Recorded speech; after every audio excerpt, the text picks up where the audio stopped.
So, dito ako nahiga sa spa.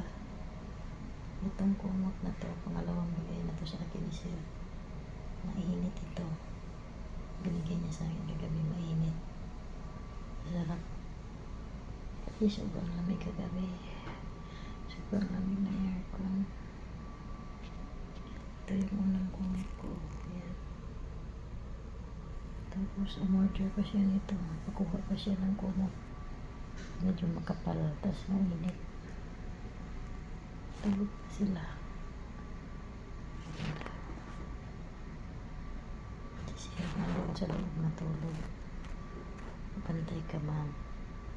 Tapos ako dito sa sopa. So yan, dumating na yung pagkain ni ma'am. Yan ang pagkain niya. Pang-almusal. Hindi, paano yan? Tulog pa siya. Nag-abot na yung pagkain niya. Yung pagkain niya kagabi. Tsaka pagkain niya ngayon. So yan lang, guys. Magkumot ka tayo tugno. Thank you for watching. Bye-bye.